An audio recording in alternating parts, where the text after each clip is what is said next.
Hello guys, ABK here. आज मैं break down करने वाला हूँ हाउस ऑफ द ड्रैगन की सीजन 2 एपिसोड 1। तो बिना किसी देरी के let's get started. Season 2 episode 1 break down से पहले सीजन 1 का छोटा सा रिकैप। वेस्टेरोस में टारगेरियंस का एरा चल रहा है एंड किंग विसेरियस टारगेरियन उनकी बेटी प्रिंसेस रिनेरा टारगेरियन को वेस्टेरोस के बहुत सारे लॉर्ड्स एंड लेडीज के सामने थ्रोन पे बैठने के लिए, यानी किंग विसेरियस के मरने के बाद नेक्स्ट क्वीन बनेगी प्रिंसेस रिनेरा, वो डिक्लेयर कर देता है। प्रिंसेस रिनेरा की पुरानी दोस्त एंड बाद में बनी स्टेप मदर एलिसन हाईटावर ने किंग विसेरियस के मरने से पहले आखिरी वर्ड्स को यह समझती है कि एगोन यानी उनका बेटा आयरन थ्रोन पर बैठे, ना कि रिनेरा। और ये एलिसेंट हाईटावर की गलतफहमी थी और हाउस टारगेरियन दो साइड्स में बट जाते हैं, Targaryen green side and Targaryen black side. Team black यानी क्वीन रिनेरा अपनी फैमिली के साथ ड्रैगन स्टोन पर स्ट्रेटेजी बनाते हैं एंड टीम ब्लैक के लिए सपोर्ट इकट्ठा करती है बाकी हाउसेस की। ब्लैक क्वीन रिनेरा अपने बेटे ल्यूक को स्टॉर्म्स एंड जेस को विंटरफेल बेचती है। स्टॉर्म्स एंड पर प्रिंस एमोन टारगेरियन का ड्रैगन वेगार प्रिंस लुसेरियस लानी ल्यूक को मार देता है और इसी तरह खत्म हुआ था हाउस ऑफ द ड्रैगन की सीजन 1। अभी हम बढ़ते हैं सीजन 2 एपिसोड 1 पे। एपिसोड का नाम है ए सन फॉर ए सन। शुरुआत में हमें एक रेवन दिखता है जो वेस्टरॉस के नॉर्थ में उड़ता हुआ जाता है द वॉल पर। हमें फाइनली विंटरफेल दिखता है और कुछ आदमी एक झोले से बारी बारी स्टोन्स निकालते हैं। उनमें से ज़्यादातर स्टोन्स वाइट होते हैं, एक आदमी को ब्लैक स्टोन मिलता है। वैसे ये एक रिवाज है विंटरफेल की हाउस स्टार्क्स का, जो कि स्टार्क फैमिली में से किसी एक बंदे को नाइट्स वॉच पे जाना पड़ता है एंड जिस आदमी को ब्लैक स्टोन मिला था रैंडमली, उसको वॉल पे जाना पड़ेगा। ये किसी तरह का पनिशमेंट नहीं, बट एक ड्यूटी, ऑनर, प्राइड है हाउस स्टार्क के लिए। जैसे गेम ऑफ थ्रोन्स में हमने देखा था बेंजिन स्टार्क को स्टार्क फैमिली में से नाइट्स वॉच पर रेंजर डिपार्टमेंट में काम करते हुए। द वॉल पे प्रिंस जेस एंड क्रेगन स्टार्क एक दूसरे से बात कर रहे हैं। क्रेगन स्टार्क अभी warden of the north and Lord of Winterfell है। प्रिंस जेस अपनी माँ यानी ब्लैक क्वीन रिनेरा के कहने पे नॉर्थ आए ताकि आने वाले वॉर पे हाउस स्टार्क और नॉर्दर्न लोगों से सपोर्ट मिल सके, और क्रेगन स्टार्क सपोर्ट देने से पीछे नहीं हटेंगे क्योंकि स्टार्क्स वादे के पक्के होते हैं। इसी बीच एक रेवन आता है क्रेगन स्टार्क के पास। वो इसे पढ़ के उदास हो जाता है और जेस को देखता है। ये खबर था प्रिंस जेस का छोटा भाई ल्यूक के मरने का। ड्रैगन स्टोन पे रेनिस टारगेरियन अपने रेड ड्रैगन मेलिस से उतर रही है। वहाँ पर डेमोन आता है और रेनिस को अपने साथ किंग्स लैंडिंग चलने के लिए कहता है, एमोन टारगेरियन और उसके ड्रैगन वेगार को मारने के लिए।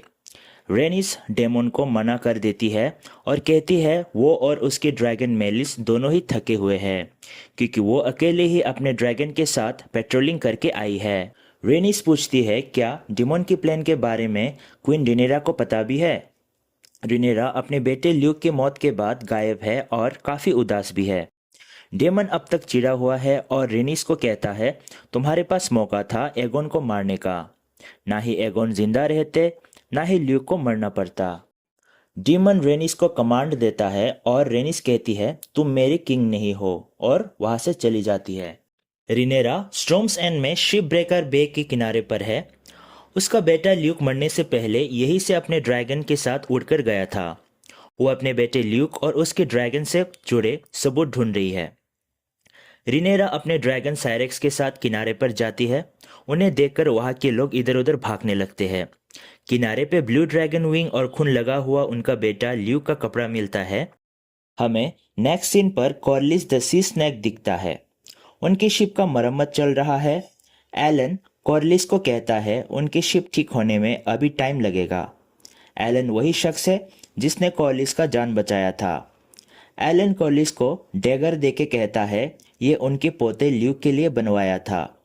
कॉर्लिस ल्यूक की मौत का बदला लेना चाहता है। किंग्स लैंडिंग पे सर एरिक को दिखाया जाता है। उसके पास स्कॉर्पियन वेपन है जिससे आसमान में उड़ता हुआ ड्रैगन्स को मार गिराने के लिए रखा गया है। दूर आसमान में एक उड़ता हुआ ड्रैगन दिखता है और वो लोग स्कॉर्पियन से निशाना ताकते हैं, बट वो वेगार है, टीम ग्रीन यानी किंग्स लैंडिंग का ड्रैगन।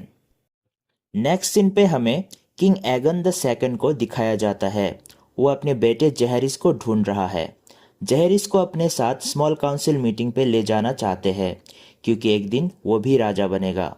एगन का सिस्टर वाइफ हेलेना कहती है कि प्रिंस जहरिस लाइब्रेरी में है। हेलेना कहती है उसे डर लग रहा है, टीम ब्लैक के ड्रैगन्स के अटैक से नहीं पर चूहों से। एगन क्वीन हेलेना की बातों को सीरियसली नहीं लेता और वहां से चले जाते हैं। नेक्स्ट सीन हम एलिसेंट से मिलते हैं। सर क्रिस्टन कोल के साथ उनका बहुत ही सीरियस अफेयर चल रहा है।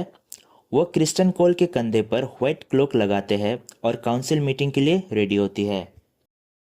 स्मॉल काउंसिल चैम्बर के पास से एक रेड कैचर गुजर रहा है।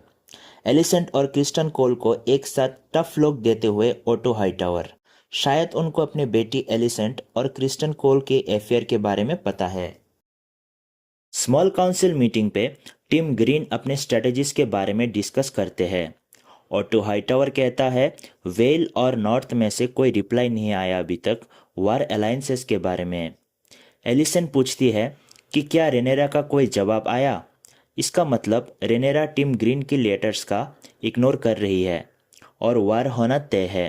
काउंसिल मीटिंग में छोटा शरारती जहरिस भी मौजूद है और वो टाइलिन लेनिस्टर को परेशान कर रहा है अपने शरारतों से। टाइलिन उसे डांट देता है।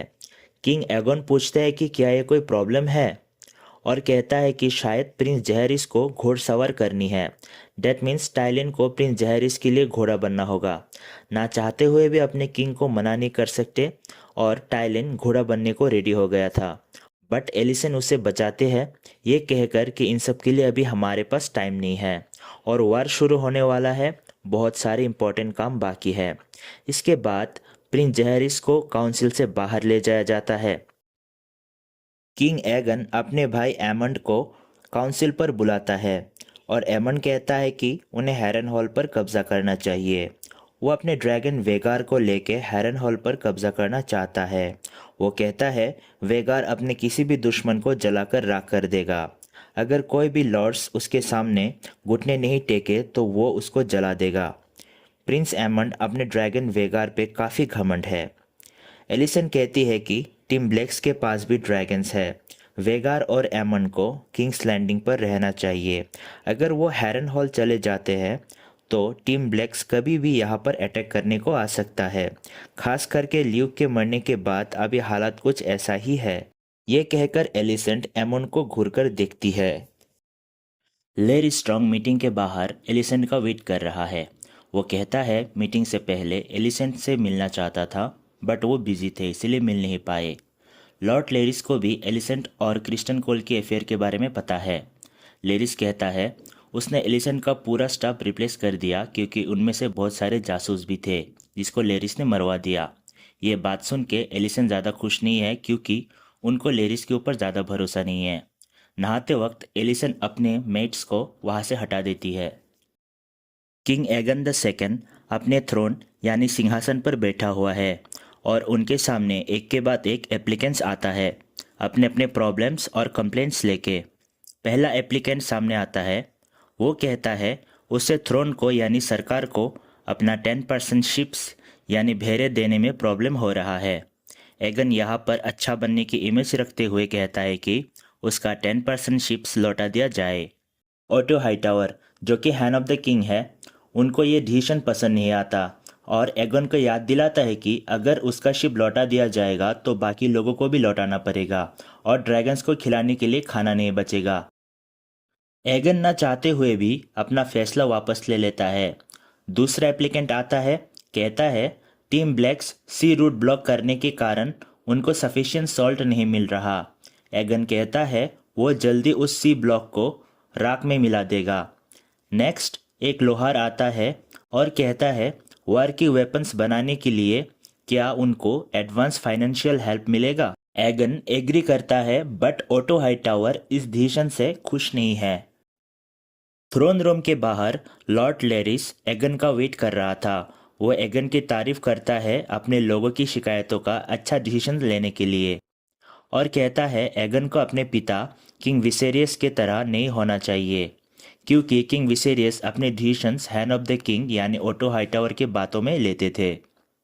जो कि एगन को अपने डिसीशंस खुद लेना चाहिए और हैंड ऑफ द किंग बदलना चाहिए। समंदर के पास लॉर्ड कॉर्लिस वेलेरियन के लोग छिपकर सफ़र करने वाले को ढूंढ रहे हैं और सर एरिक जो कि ब्लैक साइट में हैं उनको मिसेरिया मिलते हैं जो कि शिप में छिपकर सफ़र कर रही थी। मिसेरिया सर एरिक को कहती है, जब हम लास्ट टाइम मिले थे तब दो एरिक थे, वैसे एरिक ब्रदर्स जुड़वा है और दोनों ही नाइट्स है। अभी एक सर एरिक टीम ग्रीन के साइड पे और दूसरा ब्लैक के साइड। मिसेरिया को डेमन के पास ले जाया जाता है और डेमन मिसेरिया पे गुस्सा है। डेमन उसे एगोन को थ्रोन पे कब्जा करने के लिए ब्लेम करता है। मिसेरिया कहती है ये इसकी षड्यंत्र नहीं और वो कहती है डेमन के असली दुश्मन उसके पकड़ से बाहर है इसलिए वो चिढ़ा हुआ है। डेमन सर एरिक को कहता है बतौर गद्दार मिसेरिया को कैद खाने में रखा जाए, बट सर एरिक मिसेरिया के लिए स्टैंड लेता है और डेमन उसको भी गद्दार कहता है। सर एरिक कहता है उसने किंग्स लैंडिंग और उसका भाई को छोड़ के यहाँ पर आया है। एरिक ब्रदर्स ने कसम खाए थे रॉयल फैमिली को प्रोटेक्ट करने की और वो कसम निभा भी रहे हैं। रॉयल फैमिली ही दो साइड में बट चुके हैं तो उसमें वो क्या कर सकता है। Finally black queen Rhaenyra Dragonstone पर आती है। डेमन उनसे पूछता है जो तुम ढूंढ रही थी क्या वो मिल गया, और रिनेरा हाँ बोलती है। ब्लैक काउंसिल में क्वीन रिनेरा के सामने सब अपने अपने रिपोर्टिंग करते हैं। डेमन कहता है वह हैरन हॉल जाएगा और रिवरलैंड्स में कब्जा जमाएगा। रेनिस कहती है उनका पति कॉर्लिस समंदर में बहुत सारे रास्ते पर ब्लॉक करके रखा है ताकि किंग्स लैंडिंग पर ज़रूरी सामान शिपमेंट न कर पाए। रिनेरा अपने काउंसिल को कहती है मुझे एमन टारगेरियन चाहिए। डीमन मिसेरिया के पास जाता है। वो पूछता है क्या मिसेरिया को किंग्स लैंडिंग की स्टाफ्स के बारे में पता है। डीमन मिसेरिया को इन सब जवाबों के बदले अपनी आज़ादी ऑफर कर रहा था। जेस अपने माँ क्वीन रिनेरा से मिलता है। वो बोल रहे हैं कि वेल की लेडी एरन ड्रैगन प्रोटेक्शन के बदले अपना फुल सपोर्ट देंगे, यानी अपना आर्मीज भी भेजेंगे आने वाले वॉर के लिए, और क्रैगन स्टार्क 2000 नॉर्दर्न आर्मीज भेजेंगे टीम ब्लैक को सपोर्ट करते हुए। एलिसेंट सेप्ट में प्रे करने के लिए आई है और दूसरी साइड रिनेरा और उसके फैमिली को दिखाया जाता है। रिनेरा ल्यूक के चिता में समंदर किनारे मिले ल्यूक के कपड़े डाल रही है। दूसरी तरफ एलिसेंट कैंडल्स जलाते हैं। अपनी माँ अपने पति विसेरिस को याद करती है और आखिरी में लुसेरिस यानी ल्यूक का नाम भी लेती है। एक नाव पे सवार होकर डीमन किंग्स लैंडिंग पहुंचता है और वहां के एक गार्ड को कॉइन्स देकर अपने तरफ कर लेता है। मिसेनिया की मदद से रेड केप यानी कैसल के एक रेड कैचर को भी साथ ले लेता है जिसको किंग्स लैंडिंग के सीक्रेट टनल्स के बारे में पता है। साथ में एक और बंदा भी रहता है। उन लोगों का प्लान है एमन को मारना। एमन अपने रूम पर सर क्रिस्टियन कोल के साथ अलग अलग वार स्ट्रेटजीज बना रहे हैं। वो मैप पर कॉइन्स रख के पॉइंट आउट कर रहा है। यहाँ पर ऑटो हाईटावर आता है और वार्न करता है यह सारा सीक्रेट स्ट्रेटजी से कोई गड़बड़ ना करे। रेड कैचर और उसका साथी किलर टनल्स के सीक्रेट रास्ते से होकर आगे निकलता है। इन सारे रास्ते पर कोई गट्स नहीं होता। वो लोग थ्रोन रूम पे पहुंच जाता है। वहाँ पर किंग एगन अपने दोस्तों के साथ मस्ती कर रहा होता है। रेड कैचर और उसका साथी चुपके से निकल जाता है। वो लोग डेमन को ढूंढते हुए ऊपर डेमन के कमरे में पहुंच जाता है जहाँ पर थोड़ी देर पहले डेमन और क्रिस्टन कोल स्ट्रेटजीज बना रहा था, बट अभी वहाँ पर कोई नहीं है। दूसरे रूम पे पहुंचता है और वहाँ पर एक मेट से मिलता है। वो लोग बहाना करता है कि वो तो चूहा पकड़ने आया है। उसके बाद फाइनली वो लोग क्वीन हेलेना के रूम पे पहुंच जाता है। क्वीन हेलेना ने इस एपिसोड में बोला था कि उसे डर है रैट्स से। रेड कैचर बेड की तरफ आता है। यहाँ दो छोटे बच्चे सो रहे हैं। वो हेलेना से पूछता है इनमें से लड़का कौन सा है। हेलेना घबराते हुए अपने नेकलेस ऑफर करती है, बट वो काफ़ी नहीं था और आखिर में एक बच्चे पे पॉइंट आउट करना पड़ता है। वो लोग प्रिंस जहेरिस को मार देता है। हेलेना अपने बच्ची को उठा के भाग जाती है और पहुंचती है एलिसेंट के रूम में, जहां एलिसेंट और क्रिस्टन कोल के बैट में मस्ती चल रहा होता है।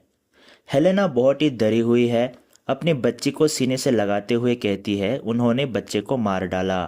एलिसन ये बात सुन के सदमे में है और यहीं पे एपिसोड ख़त्म होता है। तो गाइस आप लोग कमेंट्स में ज़रूर बताना house of the dragon season 2 episode 1 आप लोग को कैसा लगा, और कमेंट में ये भी लिख देना कि ये मेरा वॉइस ओवर वाला वीडियो कैसा था। तो गाइस मिलेंगे आप लोगों के साथ नेक्स्ट एपिसोड लेके, तब तक के लिए स्टे ट्यून्ड और चैनल को सब्सक्राइब ज़रूर कर देना।